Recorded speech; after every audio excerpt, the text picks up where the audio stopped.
This episode is brought to you by Michelob Ultra. Every time you kick back with Michelob Ultra, you score big. So why not reward yourself with a nice cold Ultra? As the official beer sponsor of the NBA, enjoy Michelob Ultra at your local Buffalo Wild Wings while rooting for your favorite team during the NBA playoffs. Or pick up Michelob Ultra at your local 7-Eleven store today. Enjoy responsibly. Copyright 2024 Anheuser-Busch Michelob Ultra Light Beer, St. Louis, Missouri. The following is an exclusive presentation of News Radio KMAN, your home for K-State athletics. It's game time.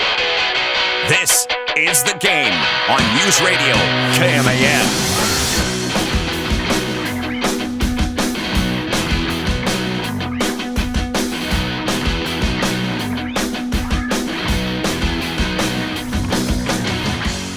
I don't think there was enough rain pouring in Fayetteville, Arkansas to put out the dumpster fire that SEMO was in the first couple of innings. And then somehow that rain put out the fire. Uh-huh. We have a different ball game all of a sudden in Fayetteville, Arkansas. Cats and Bulldogs of Louisiana Tech, they're supposed to play tonight, weather permitting. It could get a little nasty throughout the weekend in Fayetteville with the NCAA Regional underway. After 2 innings, Arkansas was leading SEMO 8-0. SEMO has rallied over the next 2.5 innings. They tied it at 8, and then a solo home run from Arkansas. It is now 9-8 Razorbacks in a packed Baum-Walker Stadium. So we have ourselves a different ball game now. Things are very interesting in that first game in Fayetteville. The 5th 1 seed taking on SEMO, a 4 seed. Welcome to the game. Mitch Fortner, Troy Coverdale, and AJ Shaw will be joined by Matt Walters from Fayetteville, Arkansas here in just a moment. Still to come, we got a full 2 hours today. We got a jam-packed show. Coming up at 4:40, David G., former host of this show, talked to earlier today Pedro Marquez from KO Boxing and Fitness. And you're going to hear that interview coming up at 4:40. Going to talk about KO in the Little Apple. At 5:10, Wamego softball phenom Peyton Hartenberger and her head coach Luke Meyer will be joining us in studio to talk about that state title run. They're now back-to-back state champions. They ran it back just like boys golf, and Peyton Hartenberger pitched every single pitch of those 3 games in Salina last weekend. What a run it was for Wamego to run it back. We'll play some blindly ranked 5 in hour number 2 as well. We're now joined by Matt Walters, who is down in Fayetteville to call some action, hopefully tonight. Matt, thanks for joining us. Looks like we got a different ball game there in Fayetteville in game number 1. Well, it's been back and forth, that's for sure. It was 8-0 at the stamp of a finger. Arkansas bolted out, and then here came SEMO to score the next 8, and just a moment ago, Arkansas got a solo home run to go up 9-8. I don't know if we're going to get started at 6:30 or not, but this game's only in the bottom of the 5th, and they've played 2 hours, but a ton of runs, and both teams having some pitching struggles, but plenty of offense as well. Well, the big factor about tonight, and the question is, does K-State play? Because rain in the forecast pretty much off and on all weekend and even into next week. What's the weather like right now? Is it still raining in Fayetteville?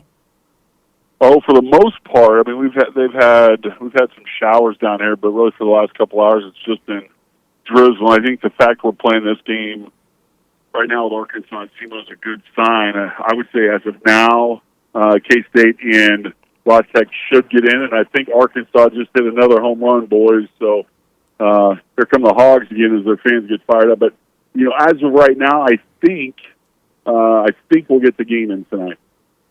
K-State actually was in Fayetteville 14 years ago, but never played Arkansas.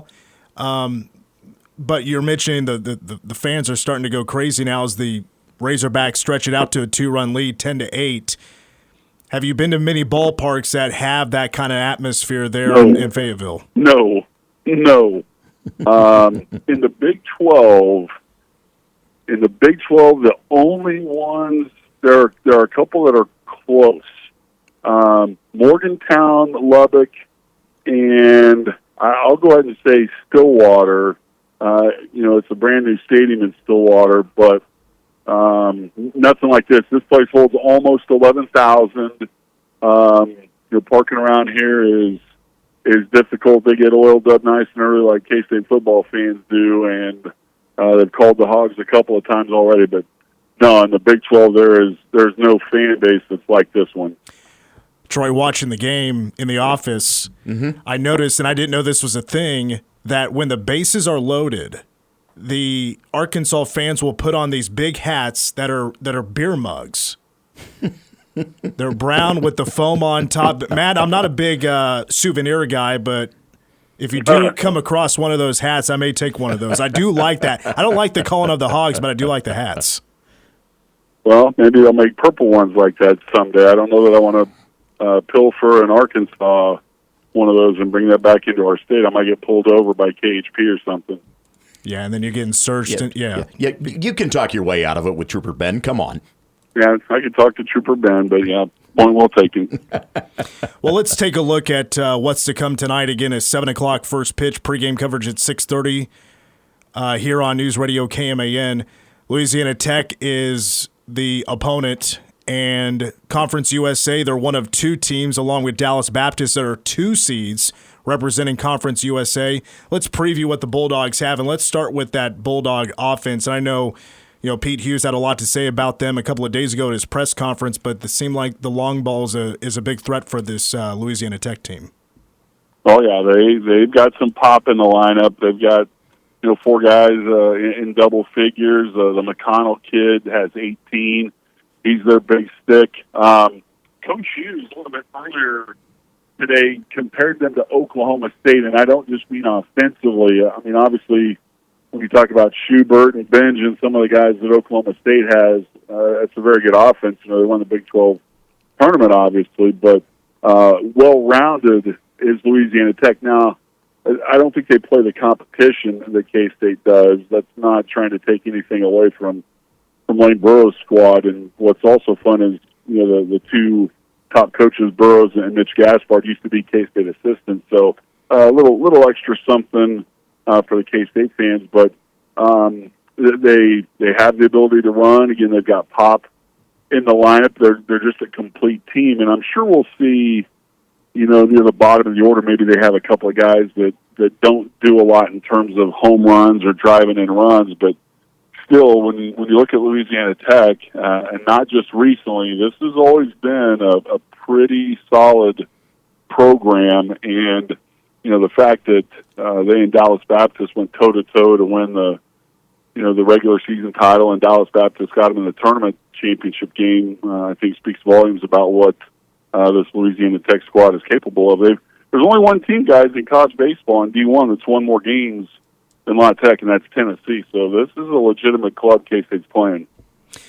When it comes to their pitching staff, I looked up some numbers, and there are some areas you can say they compare to K-State. Would you say you can kind of compare numbers-wise and just what you see from their lineup and their bullpen that this is somewhat of a comparable staff to K-State?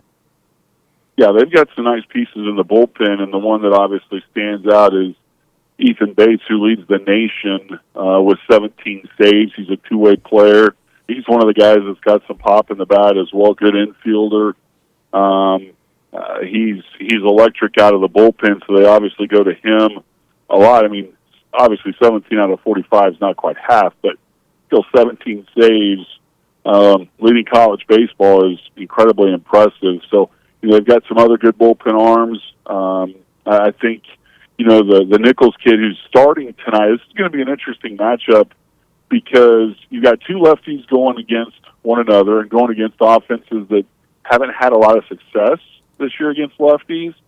So who can catch that first lead? Can somebody put up, a big inning like K-State did against West Virginia down in Arlington in the Big 12 tournament? And what's K-State's mindset and mantra going to be if you get to the 7th and you're up 3-2 or 4-2? What is Pete Hughes? And obviously you're going to think Tyson Neighbors for 6 outs. I don't know about for 9 outs because again you got to do what you can to have your pitching in place for Saturday. You do almost everything you can to win this first game to get to Saturday night to try and get to 2-0. But both of these teams, I'd probably give a little bit of an edge overall to Louisiana Tech and their staff. But when you go back the last 15, 20 games, K-State's ERA has come way down, and this K-State pitching staff has done some very good things really for the last month of the regular season. Manhattan Broadcasting General Manager Matt Walters with us from Fayetteville, Arkansas. He'll have the call tonight with a 7 o'clock first pitch, pregame 6:30. I know K-State doesn't have what you would call necessarily big momentum, right, heading into this regional, but out of the 3 games in Arlington, did you take some positives away that you would put towards some sort of momentum heading into tonight? Well, you start with Owen Borma, in my opinion, because of the complete game that he threw against West Virginia, which has a very good offense. If he's on his A game tonight, then I'll really like K-State's chances. And what has started to happen, or again in the last few weeks, is Culpepper and Day have started to heat up, and then you got David Bishop, who's one of the hotter guys at the plate. For the better part of a month, it was like everybody was struggling, hitting in the low 200s or down in the 100s, and K-State wasn't scoring many runs. And you're right, Mitch, there's not a lot of mo coming into the tournament because K-State's right about 500, over the last 20 games or so. But what you do, and really what Pete Hughes said to the kids earlier at the hotel was, hey, this is the time to get hot. This is the time to enjoy what you're doing. Don't think. Just go play, have fun, and play the game that you have for a long, long time. Crazy things happen. It wasn't that long ago that Fresno State was the 4th seed and won the College World Series. So, yeah, K-State's got its back, up against the wall in terms of getting out of here with the regional titles. So does La Tech, for that matter. So does SEMO. But this is the time where crazy things happen, and you have to minimize mistakes. You got to throw strikes, and you got to get something done at the plate. At the plate, how do you see these teams stack up? I know that Coach was talking a lot about the home runs that Louisiana Tech has clubbed this year, but the Cats are no slouches in hitting home runs themselves. They just haven't hit many here in May. Yeah, and if you give up home runs, and this has really been Pete Hughes' theme for a while, Troy, is you got to give up solo home runs. You can't give up those 3-run homers, the grand slams, and if Borma again has his stuff tonight and stays down in the zone, the ball will jump here. There's not any wind to speak of here in Fayetteville at the moment, but you cannot give up those huge game-changing shots where you're down or you're ahead a couple of runs and you give up that 3-run blast, and then you give up a 5 or 6-run inning. You've got to minimize damage, and I think Borma's the right guy to try and get that done tonight. All right, Matt, before I let you go, I'm following along with Stat Broadcast. It says bottom of the 5th, bases loaded for Arkansas. So are you seeing all the beer mug hats on now? Well, I stepped outside of the stadium because it's a little loud in there. So give me I'm not in the greatest of spots to peek in. I'm kind of behind home plate, but yeah, I see what you're talking about. There's, I got you. I don't think you would look good in one of those, Mitch, to be honest. Listen, there's very few things that I would not look good in, so I'll let the fashion experts be give the opinion on that one. But it all started with just some friends going to the Dollar Tree and finding some hats, so at least it's in my budget. All right, Matt. Let me see if I can find an extra one laying around, and if I do, I'll snag it. Perfect. Thank you for your time, and we'll be listening tonight. Thank you. All right, guys, appreciate it. We'll see if we get rolling at 6:30 or not, but looking forward to it from Fayetteville. All right, that's Matt Walters from Fayetteville, Arkansas, here on the game. Again, bottom of the 5th, 10-8. Arkansas in the lead. They have the bases loaded with 2 outs. And SEMO right now in the middle of a pitching change, so got a little bit of a lull there in Fayetteville. And West Virginia is about to put themselves into the winner's bracket out to a 4-1 lead over Dallas Baptist in their matchup. That's top of the 9th. Also of note this afternoon, Nebraska trailing Florida 3-2 this afternoon. That is Stillwater, if memory serves me correctly. Yes. And Yes. and that is in the bottom of the 7th. So just some of the games of note that are underway involving regional teams. Dallas Baptist is the other 2 seed out of the out of Conference USA, along with Louisiana Tech. That West Virginia Dallas Baptist matchup is in Tucson, Arizona, the home of the Arizona Wildcats, who will be joining the Big 12 next year. And that was a team where they just left out. Maybe it was Arizona State that was just left out last year, and Arizona got in there. Yeah, and Arizona, in fact, is the old minor league park in town. They moved from campus. All right, SEMO gets out of that bottom of the 5th, just giving up the couple of runs. They strand the bases loaded, does Arkansas, so we're heading to the 6th, 10-8 Arkansas. Very interesting game. Let's take a break. When we come back, well, reminder, what's coming up in hour number 2? It's a special hour number 2. Very much looking forward to 5:10. Wamego softball pitcher Peyton Hardenberger and her head coach Luke Meyer will be in studio to talk about winning back-to-back state championships. Blindly ranked 5 is coming as well. We're going to speak, or I should say David G. earlier today spoke with Pedro Marquez from KO Boxing and Fitness to talk about KO in the Little Apple tomorrow. When we come back, I got a lot of really good recruiting news for K-State in a couple of sports. That's up next, the game. AJ, I believe it's Kim Shao. Is her last name, I think. Shao, Troy's nodding, but I don't remember. Well, I apologize to Kim Shao if she's out there listening. I didn't mean to butcher your name so badly. Yeah, that was I saw that one earlier. I was like, I don't remember exactly. I even tried to write it that way for you. Boy, I'm stupid, aren't I? Troy gives me the keys to the castle, and I screw it up. Nah. Well, here, I'll just I'll play the Stump the Shaw intro real quick. Yeah, there you go. That'll flip the switch. You're right.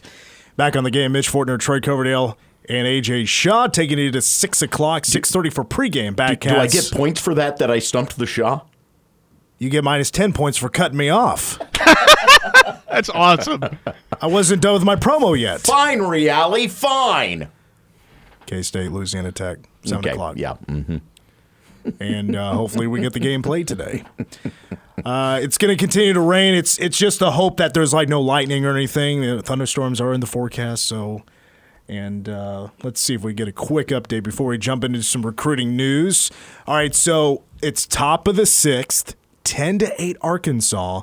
SEMO has runners at first and second with 2 outs. And can Jay Cameron, it's Jay for first initial, and then Cameron is his last name. Can he pick up a 2-out base hit? Well, he just fouled off a pitch right there. Oh, you getting live look here? Yeah, we got the look in TV's on behind me. Split screen, so. All righty. Well, we'll see what SEMO does. All right, good news for football, good news for basketball. What do you want first?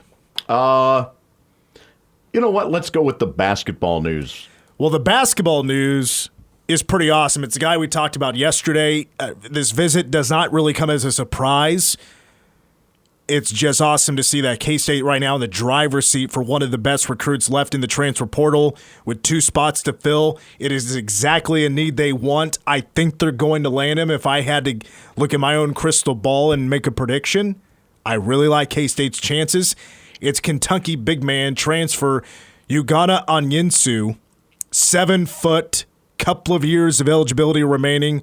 He is a raw talent offensively. If you pull up his numbers, I mean, you're not going to see the greatest offensive numbers when it comes to points per game. Last year it was 3.6 points per game in about 18 minutes of contest.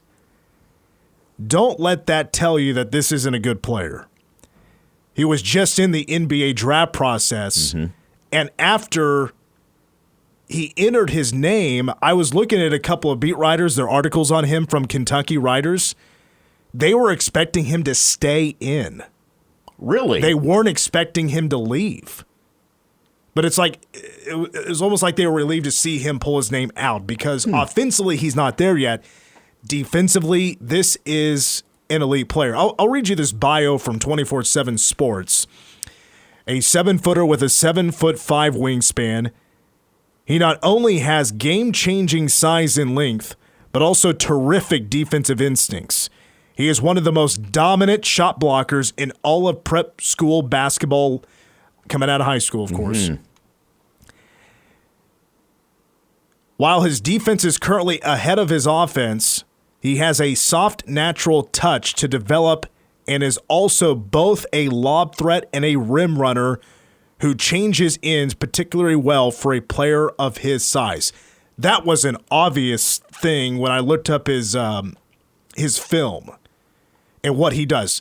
His rim protecting, rebounding, shot blocking, just defense inside is at an incredibly elite level. The offense, his offensive part of the game, the shooting, the scoring, that is a work in progress. But by God, would you take somebody like this? His just his reach, the wingspan, 7'5", the defensive skill. I think this coaching staff could teach him into scoring a few times a game. There's no doubt about that. Weight and strength are the concerns that I would have. Well, and he's 7 foot and really athletic. The paint to paint, the rim running, that to me is honestly maybe the most exciting part about that, because this isn't a 7-footer that has a tough time getting up and down the floor. He'll have no issue with getting up and down the floor. There's not a whole lot of 7-footers out there that can boogie like that. Sure. I'm just stating from a concern standpoint as to why his offense isn't right there, and what comes to mind immediately is that while he may have a good touch inside, how's he do with the amount of contact that a 7-footer is going to take on the interior, especially playing Big 12 basketball? Unfortunately, those highlight reels, they don't have the bad things. So I don't have that information. But you understand. I definitely hear that. Yeah. Mm-hmm. That's a very good question. Good thought. He's a native of Nigeria. Okay. Boy, I tell you what, this would be for a K-State basketball team, this would be an all-league type of name team. You know what I mean? Wyatt's going to earn his dollars this year if it plays out that way. But man, as a PA announcer, I love some syllables. Love some syllables. So obviously, this is very exciting news. This is certainly a guy that this team wants. He is the 7th best player left in the transfer portal. This would leave if they can land him this upcoming week. You just have one more spot to fill. You're checking a lot of boxes. What a great addition this could be. This is a true 5. 7-footer, inside man. He's not a 3-point shooter. So it's all inside for him. All right, now the football news. We'll just we'll quickly go over this. K-State got a transfer in today. He is coming to K-State. With 2 years of eligibility remaining, corner Jordan Dunbar. This is a name that's been brought up before. This is a name that DY and Mason have both mentioned on our Wednesdays with K-State Online. This is really going to shore up any sort of depth questions that K-State has, I think, at the corner position. Not that I really had any concerns about it, just inexperienced, playing for K-State, inexperienced. Once you get behind Jacob Parrish and Keenan Garber, Justice James, Tyler Nellam, who didn't play last year really, Kenigel Thomas, Donovan McIntosh. Just either from young or just inexperienced with K-State. Now, this is an unexperienced kid, of course, with K-State, but he has 2 years as an everyday corner for Rice, where he's coming from with 2 years. Redshirt last year, and then prior to that, all conference for Conference USA. Sophomore year, he's all conference, all freshman his freshman year. Intriguing that he was a redshirt last season and elected to hit the transfer portal. That's an oddity to me after 2 years of being at Rice. He totaled 44 tackles, 17 passes deflected, no interceptions in his career so far. Maybe that's saying that maybe not a whole lot is going in his direction. Quite possibly. Quite possibly. He also had offers from Temple, Marshall, East Carolina, UNLV, Charlotte, Georgia Southern, Western Kentucky, Arkansas State. But he was committed to Ohio. He's coming to K-State. So this could be one of those, those diamonds in the rough, hidden treasure type of guys they find in the portal that they really like, and they're going to bring on over to K-State. Out of high school, he was a 3-star recruit. You got something, AJ? I mean, yeah, you had 2 transfer corners in 22 with Julius Brents and Echo Boydo. Yeah. I don't think Echo transferred. I think you're thinking Reggie, Sauce Boss. Julius Brents did transfer. Oh, I'm sorry about that. Yeah, Julius Brents transferred. I'm sorry. I think I was thinking about somebody else. I think he was thinking but was Reggie. Still amazing. Yeah, Reggie Stubblefield Yeah. was there's a whole bunch of guys in the secondary that have been transfers and have worked out really well. Yes. Okay. The other piece of football news, and this is just a possibility, but K-State is having camps. They started yesterday. I think it was yesterday, and it's going to be going on for a while. Different camps, different positions, different, and it's, this is a big part of getting to know some guys, taking a look at them live and in person during the spring and summer months, and get a lot of recruiting out of this. Drew Galloway from K-State Online has made a prediction that K-State's going to land 4-star wide receiver Adonis Moisey out of IMG Academy. He's a Florida kid. 6'1", 4-star. Again, that's according to ESPN, a 4-star kid. So that's a name to keep in the back of your mind. Could this be something that happens very soon? This is a class of 2025.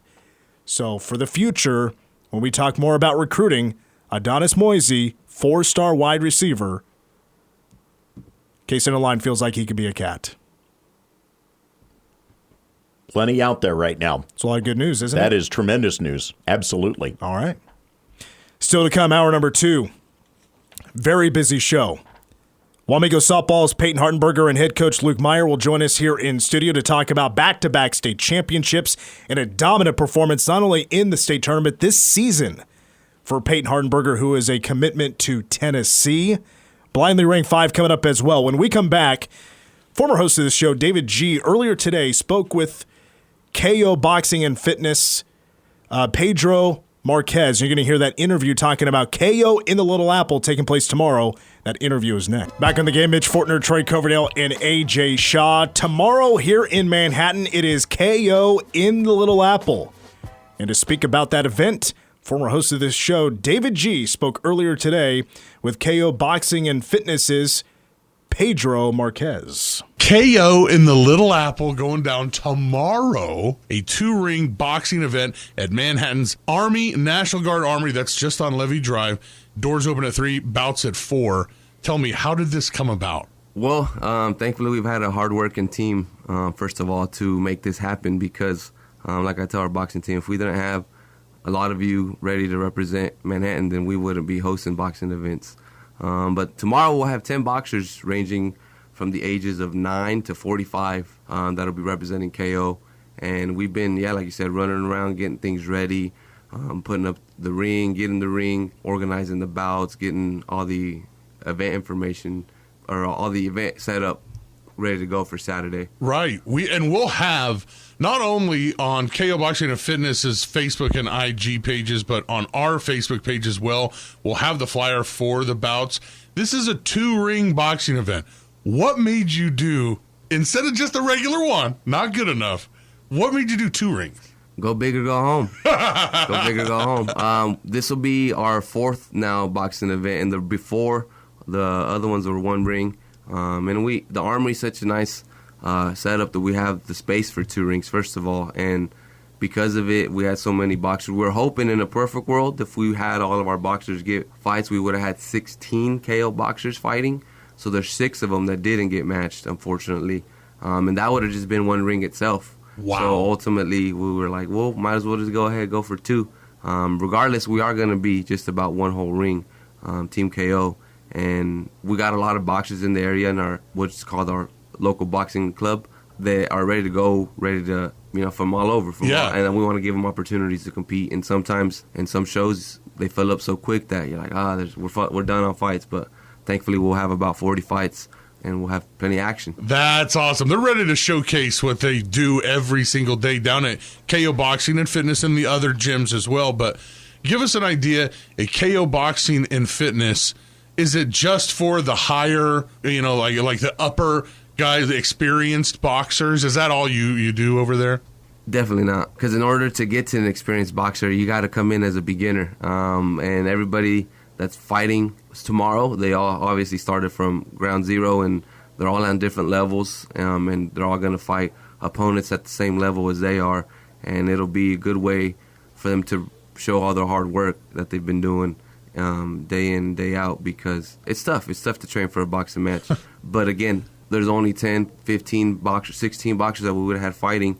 And that's not the vast majority of the people that come to KO are not competitive boxers. Mostly want to come in, learn to box from high-quality boxing coaches, from be around boxers, be a part of a good community. We have kids that coming in, kids classes, personal training.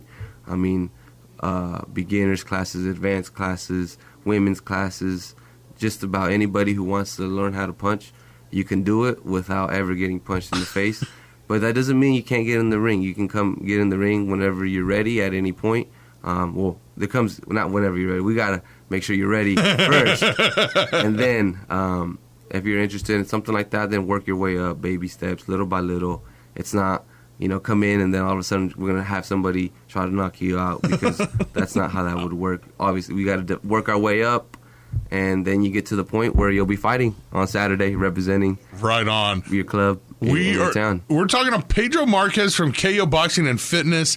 Now, you yourself, you talk about the high quality coaching. You do some coaching, and you've got a little experience in the ring yourself, right? Yes, sir. Yes, sir. So for my ring experience, I won a Golden Glove tournament when I was a K-State student under Coach Larissa Belcher. She's the original owner and founder of KO Boxing. And I took over in 2020 after she retired onto her next endeavor. And so thankfully, because of that, my experience through boxing and also through K-State, was able to graduate my kinesiology degree and put all that together into coaching and certifications for coaching. I've been blessed to go out to train with the high performance team in Chula Vista, California, with the USA Boxing's best amateur boxers in the country, and just been able to learn a lot. Was in a good position early on, being surrounded by boxing at all the times, and my family, since I was born, we've been watching boxing fights on HBO big days, and so I'm very passionate about it. I love boxing, and I'm glad that we're able to come out and just provide people in the community with some form of hobby, right, an escape, competition, just whatever it is that they're looking for, we can get it for them. And through all those life experiences that I've had, we've been able to make that happen. That's awesome. And that's what I really love about KO Boxing and Fitness. KO Boxing and Fitness, MHK.com. Check that out. It's not just boxing stuff. There's personal training for all ages, experience levels. You say, hey, what do you want to get out of this? And I can help you do that, because not only are you an accomplished boxer yourself, but you're a self-made person too, and you had a unique road to where you got to, and you understand that for everybody else as well. It's not the same road for everybody. And you guys are able to say, what age you at? It doesn't matter. 9, 45, 55, doesn't matter. Come on down. And that is awesome.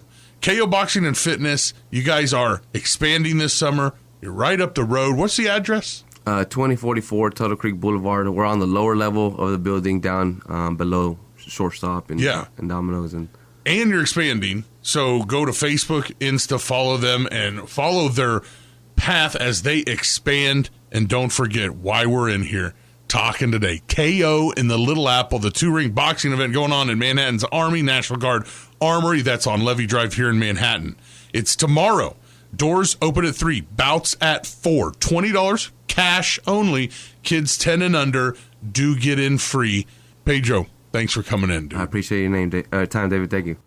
And thank you to David G. hooking us up with that interview, and KO Boxing and Fitness. They have KO in the Little Apple tomorrow. Doors at 3. Fights begin at 4, and like they said, $20 to get in there at the Manhattan National Guard Armory. I feel like you'd be a pretty good boxer, Mitch. Me, I could throw some hands. Yeah. I don't want to throw hands with you. I'm just saying I think he'd be a good boxer. I got, maybe not Floyd Mayweather speed, but I got some Arturo Gatti speed. You know what I mean? You guys have probably never heard of Arturo Gatti. Anyway, yeah, right. Arturo Thunder Gatti. Yes. Yeah. May he rest in peace. We'll finish hour one of the game coming up next. Along with great fun and new friends, issues of grief will be addressed, and remind your kids that they are not alone. Camp SOAR will be held at A&H Farm in Manhattan on Saturday, June 1st. For info, call Accord at 785-376-0346. This is a free event, but you must register. This message brought to you by Accord Hospice and Manhattan Broadcasting Company. NHL star Matt Martin for American Humane. I've had my fair share of bruises and injuries. But for many who put their lives on the line every day, it's not always the injuries you can see that hurt the most. Every single day, 184 veterans are diagnosed with post-traumatic stress. When medications and therapy don't help, professionally trained service dogs can. American Humane has created a free guide to help veterans obtain these life-saving animals. For help, please go to AmericanHumane.org.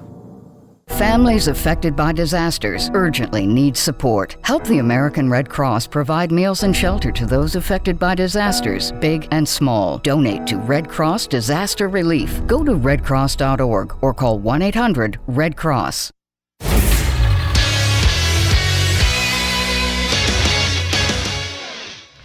I'm AJ Shaw with a sports update for News Radio KMAN as the game continues. K-State will make its first appearance in the NCAA baseball postseason since 2013, starting tonight when it takes on Louisiana Tech as part of the Fayetteville Regional. Owen Bowermug gets the start on the mound for the Wildcats this evening. When you've looked at our schedule, there's been a lot of high-quality games against teams that are in regionals now. You don't really change your mentality from facing OU and Oklahoma State in season. I mean, those are regional hosts that we're playing 3 times in a weekend. So that's kind of prepared us all year to kind of be where we're at now. Coverage starts at 6:30 tonight on News Radio KMAN with first pitch just after 7. Matt Walters will be on the call for that one. The 2024 K-State Athletics Hall of Fame class will be comprised of 10 members when inducted the weekend of the first football game of the season. Football standouts Nick Leckie and Kevin Lockett. Men's basketball stars Sky Jones and Jacob Pullen. Former women's basketball coach Deb Patterson and former player Diana Miller are all to be honored. The class also includes track and field standout Scott Sellers, volleyball athlete Kim Shao, and contributors Carl and Mary Ice. Rice's transfer DB Jordan Dunbar is coming to K-State. He committed on Friday, according to On3's Pete Nakos. He earned an All-Conference USA honors 2 years ago and was named to the league's All-Freshman squad in 2021. We wrap up hour one of the game next.